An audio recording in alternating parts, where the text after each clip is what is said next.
The following content is provided under a Creative Commons license. Your support will help MIT OpenCourseware continue to offer high-quality educational resources for free. To make a donation or view additional materials from hundreds of MIT courses, visit MIT OpenCourseware at ocw.mit.edu.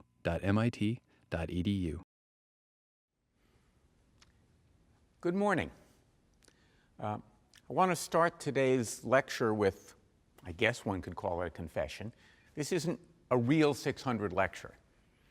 I'm standing here on June 30th in an empty classroom, dressed for some bizarre reasons as if it's the winter. I guess it's what the video folks would call continuity. What happened is Professor Grimson gave a beautiful lecture 13 for which we have a lovely picture and no sound.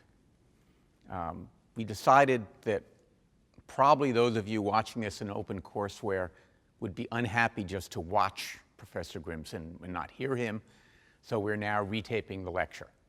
This is actually one of two lectures we're going to be retaping because we had video problems. So when I say something hilariously funny and there's no laughter in the room, it's because the room is empty. Do me a favor and laugh out there in video land, so maybe at least someone will respond. Okay.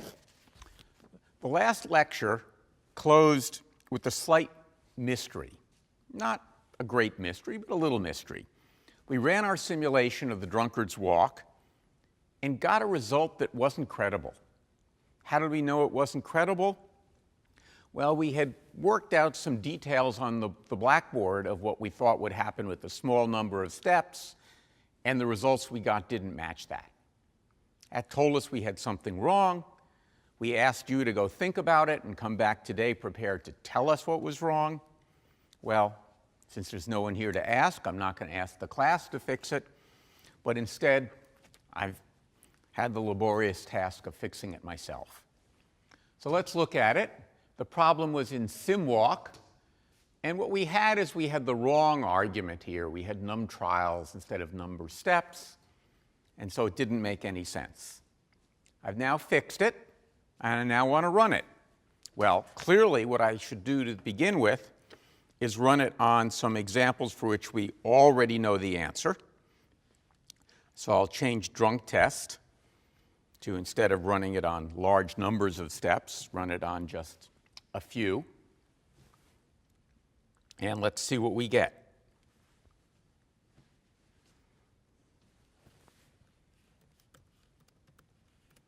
Can run a lot of trials here since it's a short trial. And what we see is for 100 trials of 0 steps, the mean was 0, the max was 0, the min was 0. Well, that's exactly what we saw when we looked at it on the board, should happen. And the same thing with 1. Everything worked the way it was supposed to work. It doesn't tell us the program is perfect. It does tell us it works in at least 2 examples, which was better than we had last time. All right, now let's look at it on a larger set of examples. I think I won't run 100 trials here because it will take a little longer than we want. So let's run maybe 20.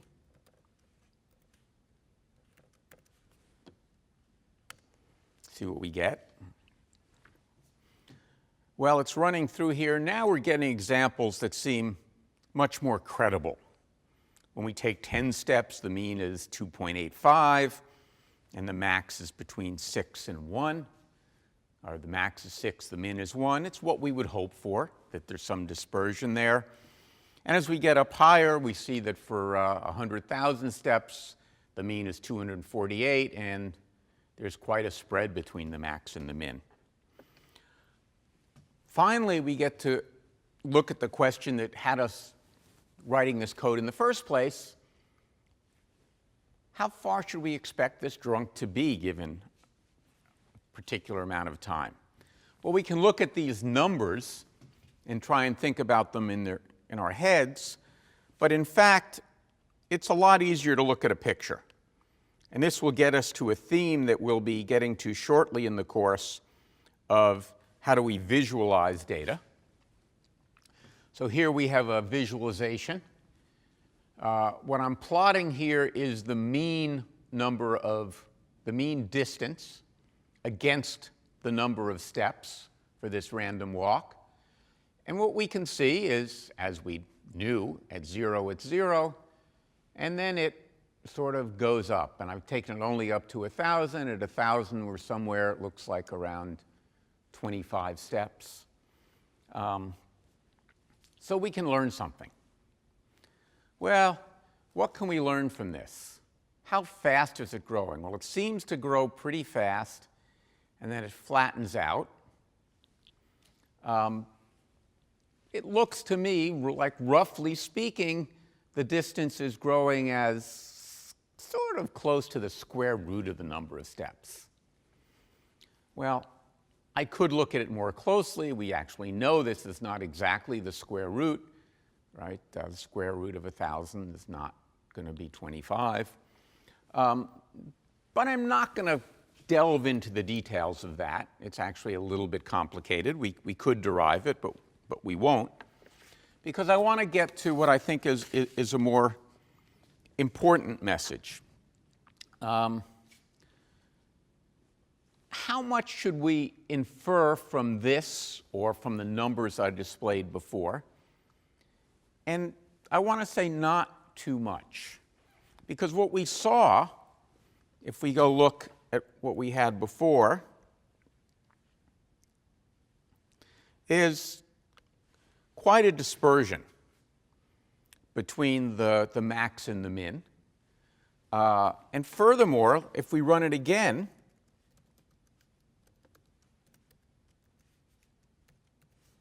with 20 trials,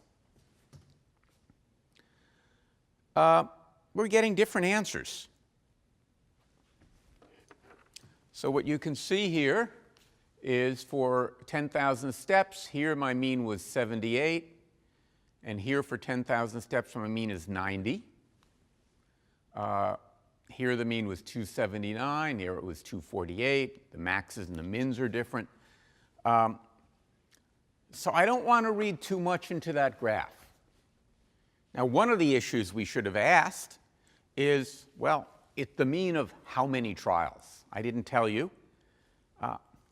And to be honest, I don't quite remember. I think it was 20. But I don't have enough information to interpret it. I need a lot more, and that's going to be what this whole next unit of the course is about, is how do we think about the results of programs when the programs themselves are stochastic. And this is important because, as you will see, not only in this course, but as you progress in your careers, if you're involved in engineering or science, is that almost everything in the real world is stochastic. And in order to think about it, we have to really think pretty hard about what those things mean. So I want to now pull back and talk a little bit sort of philosophically about that, about the role of randomness in computation. Something you probably haven't seen a lot, if at all, in the other courses you've taken, if you're, say, a freshman or a sophomore. And that's because there's something really comforting about Newtonian mechanics. When I first learned physics, it was really comforting. I learned the physics of Isaac Newton. You push down on one end of the lever, the other end of the lever goes up. You throw a ball up in the air, it travels a parabolic path and lands. F equals ma, that wonderful rule of physics. Everything happened for a reason. It was predictable. It was a great comfort to some of us about it. And for centuries, that's the way the world thought. From almost the beginning of the time of science to really, if you look at the history of science, to today, people believed the world was deterministic, and they liked it. Then along came the so-called Copenhagen Doctrine and quantum physics in the 20th century, and the comforting world of Newtonian physics disappeared. The doctrine, the Copenhagen doctrine, led by the physicists Bohr and Heisenberg, argued that at its most predictable, at most fundamental level, the behavior of the physical world cannot be predicted. One can make probabilistic statements of the form X is highly likely to occur, but not statements of the form X is certain to occur. Period. I can make the probabilistic statement that if I take this laser pointer and put it on the table, it won't fall through. The molecules won't separate in such a nice way that it just drops through, but I can't promise it won't happen. Truth is, I'm going to make that promise anyway because I believe in probability, and it's highly, highly probable. But they tried to say that, in fact, the world is all stochastic. Everything is probabilistic. Other distinguished physicists of the time, most notably Einstein and Schrödinger, vehemently disagreed. This debate, it's hard to believe, actually roiled the world of physics, philosophy, and religion. The heart of the debate was the validity of something called causal non determinism.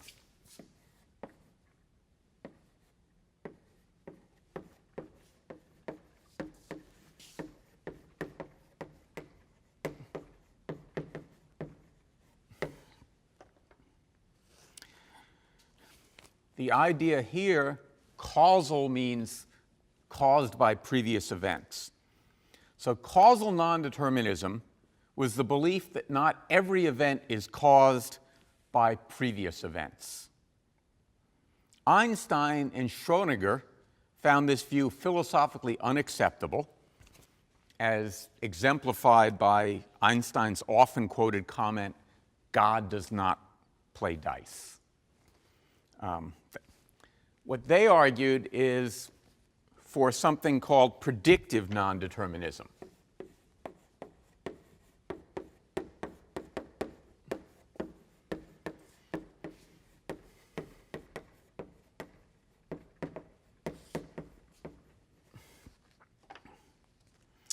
The concept here was that our inability to make accurate measurements about the physical world makes it impossible to make precise predictions about the future.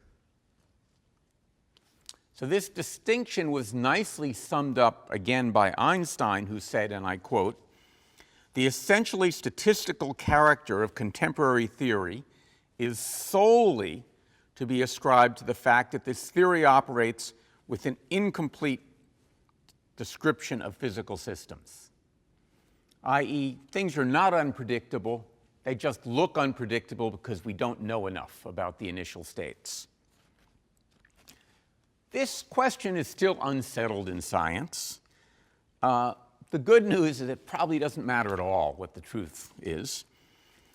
However you want to look at it, we have to assume that the world is non-deterministic because we can't actually predict it. So there's a little experiment I sometimes do. I'll pretend to do it even though there are no students here. I take 3 coins. Actually, if there's students in the class, I ask the students to give me coins and then I try and steal them. But since there are no students, I'm going to have to use my own coins. And I'm going to ask, is at least one of them heads? Well, the truth is, it's completely predictable. I know the answer. But you don't know the answer because you can't see these coins. And so you might as well assume it's probabilistic and guess, well, he put 3 coins down at random. The odds of each one being ahead is half, so probably one of the 3 is ahead. And you're relying on probability because you don't know what's going on. Predictive non-determinism. Okay. And that's the way we're going to deal with a lot of things going on for the rest of the semester. We'll look at a lot of examples where we have to act as if things are non-deterministic. And that gets us to this notion of what mathematicians call stochastic processes.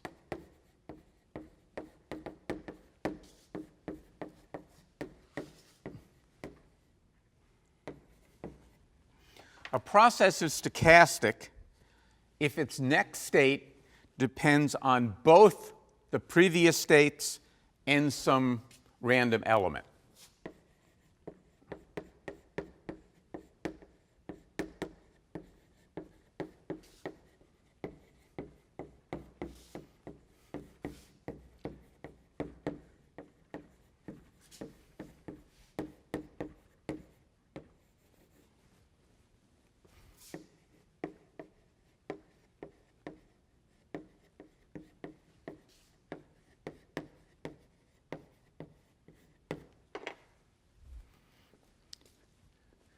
So now what I'm going to do is pick up one of these coins, flip it in the air, put it down, and ask again about the state of these three coins. It depends upon the previous state, because these two coins have the same value they had in the previous state, plus a stochastic element, a probabilistic element, a random element, the value of that coin, which I just flipped. Okay, most programming languages, including Python, include simple ways to write programs that use randomness. As we'll see, or as we've already seen in Python, with our drunkard's walk, we use the function random.choice.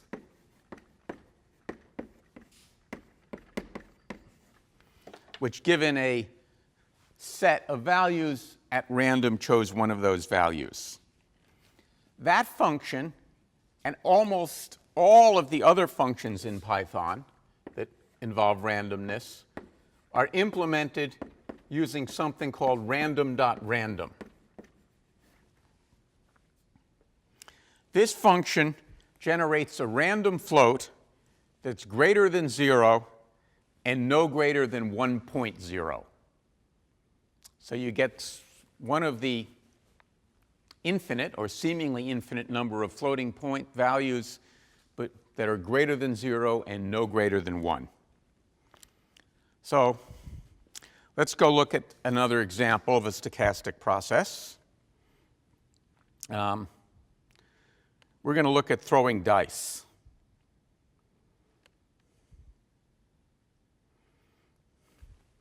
So I've got something called roll die, which chooses a value between 1 and 6. For those of you who have never gambled with dice, it's a cube, you roll it, and it has a value between 1 and 6 that shows up at random. And then I've got this little program called test roll that rolls a bunch of dice and comes up with an answer. All right. So let's see what happens. Actually, before we do that, let me ask you, we can look at a question.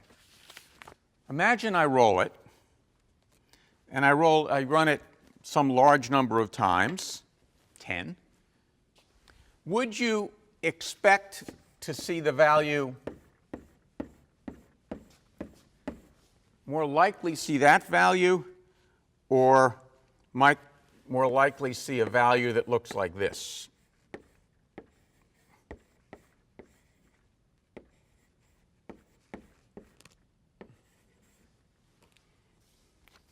Which of these values is more likely to come up from my random rolls of the die? Well, when I take a vote, if I take a vote, historically in this class, this strikes people as more likely to happen than this. But it's a trick question, because as it happens, they're equally likely. And the reason they're equally likely is each roll is independent of the previous rolls. And as we'll see in our excursion in probability and randomness, independence is a very important assumption. In a stochastic process, two events are independent if the outcome of one event has no influence on the outcome of the other. The events are independent if the outcome of one event has no influence on the outcome of the other. So it's a bit easier to think about this maybe if we simplify the situation for the moment to think about flipping coins, which have either heads or tails, and I'll look at the values 0 or 1 as the examples there. That means I have a binary die for some reason. So as we've seen before, if I flip a coin 10 times, how many different possibilities, sequences of 0 and 1 are there? Well, we've seen this kind of thing a lot of times already this semester. There are 2 to the 10 binary numbers of 10 digits, so we know that there are 2 to the 10 possibilities. Each of these 2 to the 10 possibilities are equally likely. So the number in which I have all zeros is no more likely than the number of all ones, is no more likely than some seemingly random combinations of 0 and 1.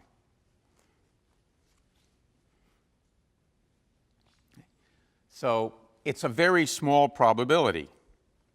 So what's the probability of getting all ones? It's 1 out of 2 to the 10. What's the probability of getting all zeros? 1 out of 2 to the 10. What's the probability of any combination you would happen to pick of zeros and ones? 1 over 2 to the 10. I know I'm belaboring this point, but the point I want to make is that when we talk about some result having a particular probability, we are asking essentially the question, what fraction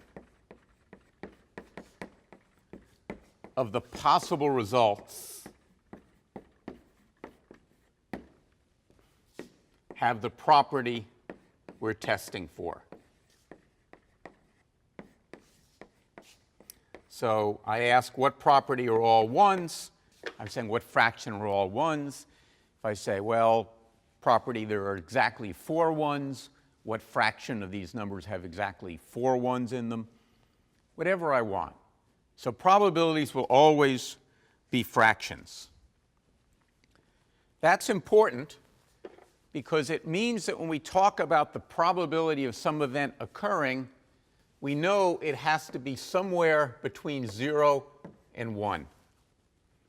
Probabilities are never less than 0. They're never more than 1. Cannot happen, guaranteed to happen, usually somewhere in between. All right. That's the key thing to remember when thinking about probabilities. Suppose I want to ask, what's the probability of getting some sequence of coin flips other than all ones? Well, I know the probability of getting all ones is 1 out of 2 to the 10. I know the probability of getting some sequence of flips is 1. It's certain I'll get one of those numbers. So the answer is the probability of not getting all ones is 1 minus 1 over 2 to the 10th. This is an important trick to remember. Typically, we have 2 ways of computing probabilities. We can either compute it directly, as I did when I computed the probability of getting all ones, or we can compute the probability of something not happening by subtracting one probability from another, this one minus trick. And so you'll see me using this formulation a lot of times. And we'll talk as we go forward about when you do it which way. All right. So let's go back finally to our 6-sided die. How many sequences are there of length 10 for that? 2 to the 10th? No. 6 to the 10th. Because unlike the coin, where we only had 2 possibilities, we now have 6 possibilities. So there are 6 to the 10th different sequences of rolls I could get. quite a few. So the probability of getting 10 consecutive ones is 1 over 6 to the 10th. And of course, the probability of getting this sequence here is also 1 over 6 to the 10th. So we see that they are equal. Okay, we're going to spend a lot more time on probability and randomized stochastic algorithms. Before I do that, I want to take a brief digression and return to the topic we looked at a little earlier this morning, which was data visualization, plotting. I want to do this for two reasons. One, it's really important. It's something that all of us do a lot of in the course of our work. But it also will just make it a lot easier for me to talk about probability and stochastics when I can draw some pretty pictures to illustrate what's going on. Now, many people, most of us probably, when we're writing code to do something, focus on writing programs that perform some complicated analysis of the data and then print something. We don't spend enough time, I think, worrying about how the results of our analyses are presented so that somebody else can make sense of them, or in fact, we can understand them better ourselves. Sometimes text is the best way, but sometimes there's a lot of truth to the Chinese proverb that a picture's meaning can express 10,000 words. Now, most of us sort of believe this. Why don't we do it? Well, because in most programming languages, it's hard to draw pretty pictures. One of the reasons we use Python in this class is because in Python, it's easy to draw pretty pictures, or at least to make plots. Why is that? It's because somebody, not me, went to the trouble of building something called Pylab.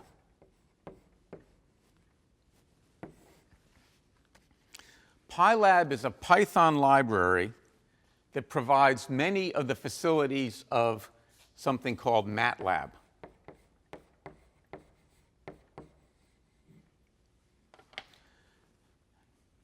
If you're an MIT student, the probability of your graduating without using MATLAB is very low.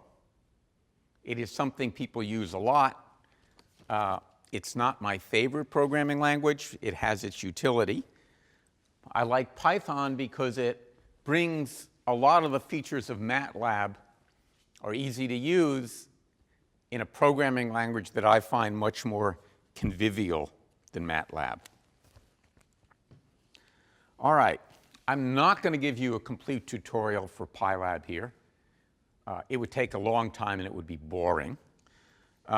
Instead, I'm going to give you a few examples and, in fact, focus primarily on the plotting capabilities.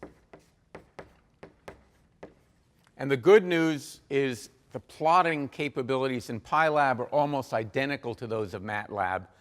So if you learn how to do it here, you'll already know how to do it here.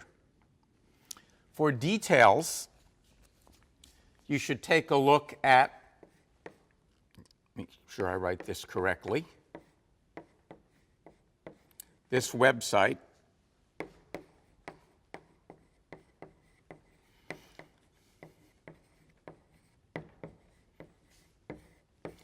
matplotlib.sourceforge.net. And it's a very nicely put together website that will give you all of the capabilities of plotting. Also, you'll find in the class website, I've written a little chapter of a book about how to do this sort of thing. And you may also find that helpful. I should point out that Pylab is not part of the standard Python distribution. It has to be installed on your computer. And again, there are instructions about how to do this posted on the class website. All right, let's start with something very simple. We'll look at that here. I'm beginning by importing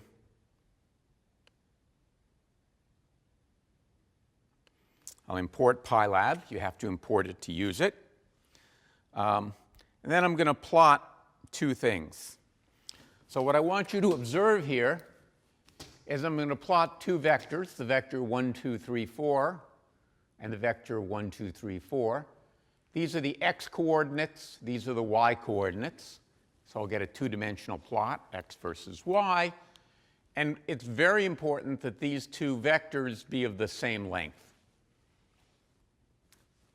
Doubtless, when you're using this in your problem sets, you will screw up and you'll get an error message, which you will have a hard time interpreting. But what it probably is going to boil down to is you've done something wrong and you're plotting things that are not the same length. After I plot these two things, I'm going to type pylab.show, which will put the plots up for us to look at. So let's do that now.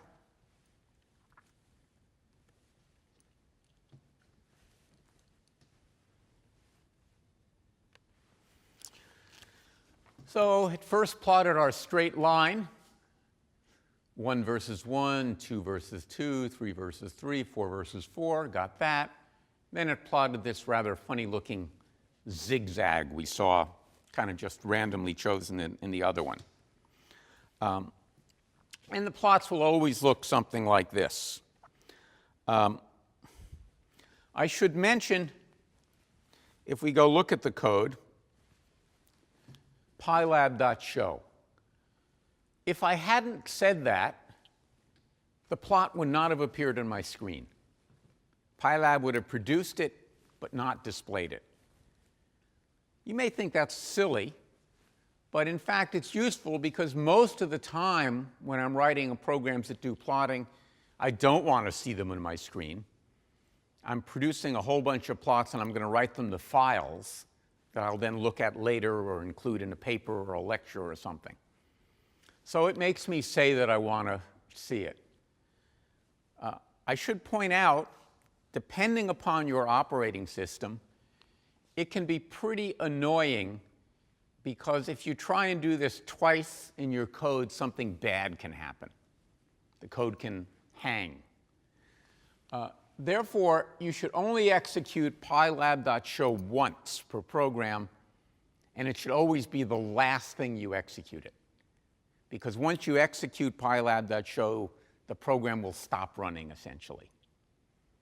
It's annoying. I wish it weren't that way, but it is. So live with it.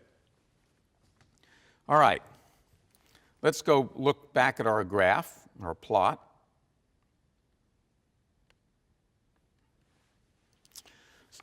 At the top is a title.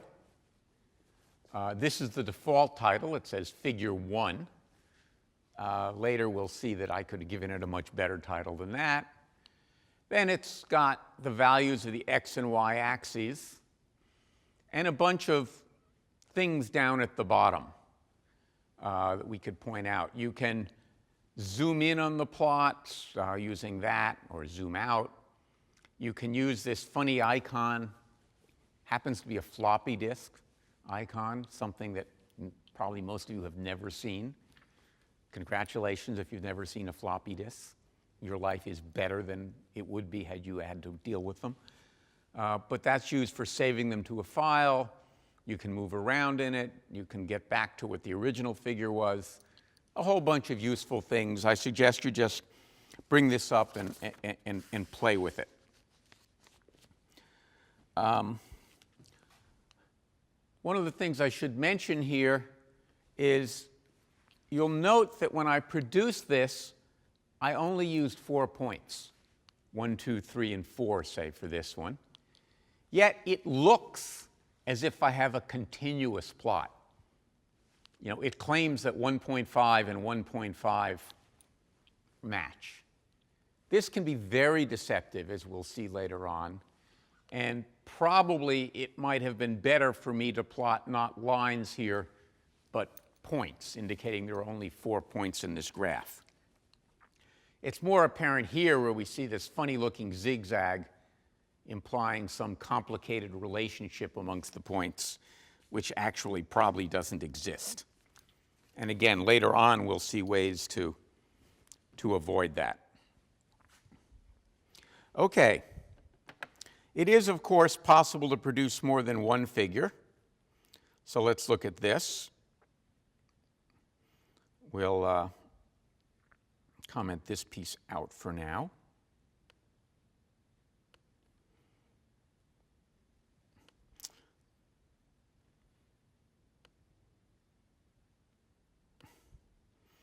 And we'll run this code. So this says I want to plot something on a figure I'm calling figure 1. As before, then I'm going to go to figure 2. So now instead of plotting both of these on the same figure, I'm going to put them on separate figures. And then pylab.savefigure will actually create a file in the directory in which I'm running the program and save it, called first saved, and then this will be second saved, and now I can run it.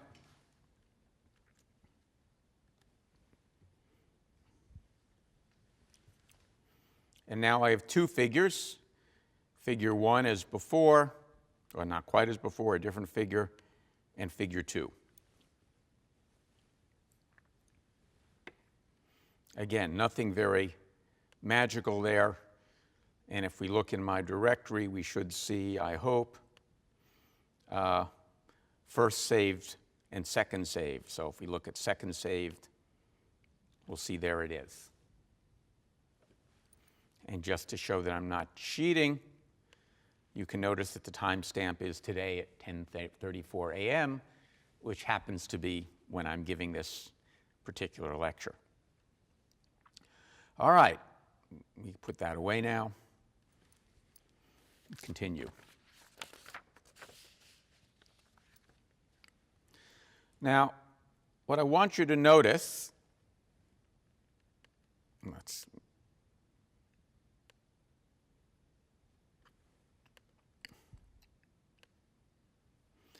is the last one, I just gave it one argument, 5, 6, 7, and 10. And if we look at what it plotted,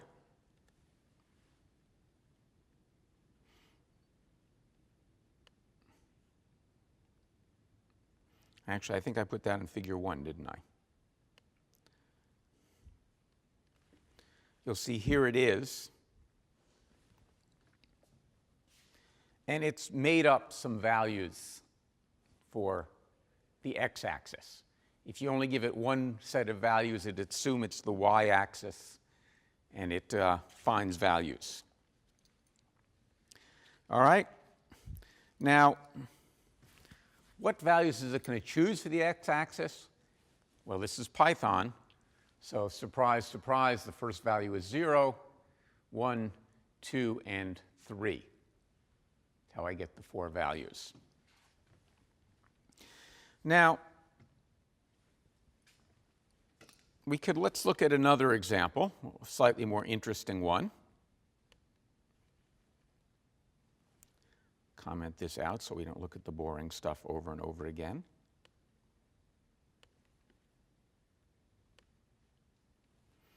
I've written a little program to calculate interest.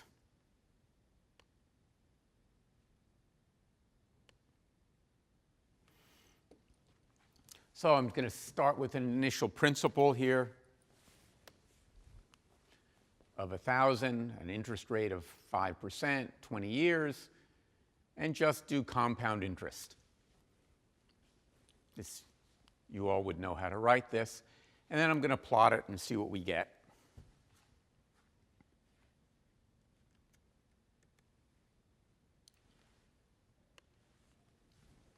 All right. So we have something here which sort of shows the kind of beautiful growth you get with compound interest, what the finance people call the magic of compounding, which will make us all rich in principle until we see what the markets really do. But at any rate, for now we can look at it, and it looks very pretty. But I don't know what it means. I look at it, oh, it's figure 1. Well, that's not very informative. And x goes from 0 to 20, and if I hadn't told you, you wouldn't know what that meant. And y from 10,000 up to 28,000, but again, you wouldn't know what that means. We see this all the time. It's not a good thing. It's a bad thing, in fact. All plots should have informative titles, and all axes should be labeled. You know, I can't tell you the number of times I've had a graduate student show up in my office, having worked for weeks producing some data, put a plot on my desk and say, "Look at this, isn't it great?" And I say, "I have no idea what it means." And sometimes I say, "Well, what is the y-axis?" And they end up scratching their head. They're not quite sure. You got to label your axes. You got to put a title. You've got to give the person a break. Well, how do we do that? Well, it's pretty simple. So here's this code.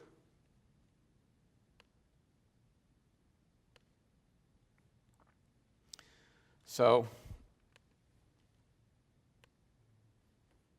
now we just want to get rid of the old graphs, because sometimes if you look at them, it causes you problems. Because it's now hung. It won't continue until I get rid of it. Now my shell is back. So Pylab.title just says, OK, I'm going to call it 5% growth compounded annually. Notice that I've put in that it's 5% interest rate, and that I'm compounding it annually, not semi-annually or quarterly.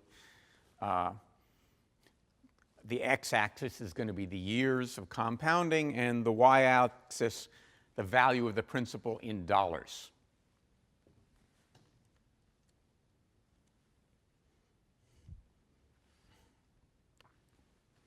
So now it's the same curve, but a far more informative picture. All right, here's where I want to stop today. We're going to come back to this topic in probably more detail than you want, and spend quite a lot of time talking about how do we produce beautiful plots, and more importantly, how do we produce plots that are actually meaningful to those reading them. Thanks a lot. See you in the next lecture.